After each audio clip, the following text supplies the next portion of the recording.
Our local parks are at risk. Ohio ranks 47th per capita out of the 50 states in the amount of public land available for outdoor recreation. Ohio's private lands make up approximately 95% of the state. Decades of unrestricted development have left the Buckeye State little space for woods, open fields, and most importantly, the shoreline of our Great Lake Erie. Today, encroaching development threatens to pave over the last of our parkland, not just here, but across the entire state of Ohio. When Issue 6 passes, it will be presented to state organizations committed to protecting public lands for passage at a statewide level. We have a historic opportunity to efficiently protect our natural heritage and to ensure that the taxpayers' lands remain protected. What is Issue 6? Issue 6 is for those living only in the city of Port Clinton. It will answer a simple question. Are we a city that wants to sell and lease our parklands without allowing citizens to vote on it? That's it, nothing more. The decision to sell or lease parklands is huge. Right now, 6 people can make that decision for the nearly 6,000 residents of Port Clinton. Those 6 are the mayor and 5 city council members. That's a 2/3 majority of council. Passage of Issue 6 will guarantee that the city's decision will have to be approved by registered voters in a general election. Why a general election? Because more people vote in general elections than they do in special elections or primary elections. That means there's a bigger representation of the voters, and it will be making this monumental decision. For this very reason, Ohio requires that votes on referendums and initiatives be done at general elections. It just makes sense.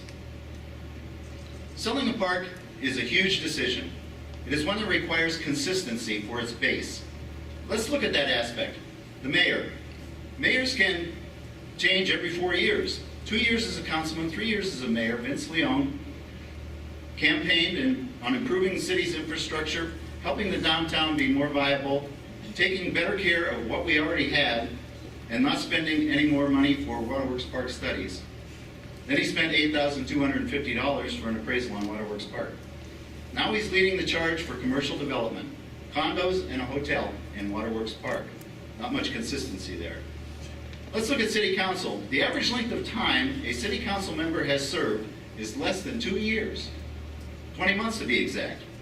If you throw out the times of the longest serving member, Mike Snyder, at 7 years, and the shortest serving member, Beth Gilman, at 0 months, the average for the remaining 5 council members is slightly over 1 year of tenure and experience.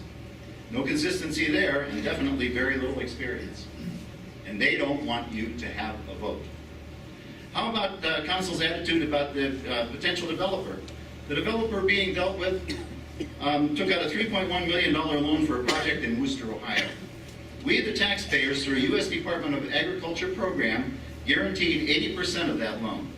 Well, in 2009, the developer defaulted, and we, the taxpayers, paid off the loan to the tune of $2,391,261 and change. City Council was notified. When asked at a recent City Council meeting if any of them had looked into the matter, there was 7 seconds of silence. I think it's very important for them to look into a $2.39 million taxpayer payout, and I think you do too. This attitude, this lack of consistency and scrutiny is in violation of the public trust and is why the citizens need to have a vote on the sale or lease of their parks. It doesn't get any more democratic than that. It's your parks, it should be your vote. The opposition is currently pointing at Issue 6 and saying that it will impede our growth, block our progress, and our future. Actually, the opposite is true. What is happening downtown this very day, and then private development in public lands, puts Port Clinton in full reverse, back to the 1960s. Right now, Port Clinton government has its blinders on. Damn the torpedoes, full speed ahead. Sell the park, lease the park, develop, develop, develop. You know, it's kind of like a dog without a leash. Free to go wherever it wants, to make its mess, and then leave it for the citizens to step in and have to clean it up. It doesn't have to be that way. Issue 6 gives the citizens a rare opportunity to control their government, not be controlled by it. Please vote yes on Issue 6.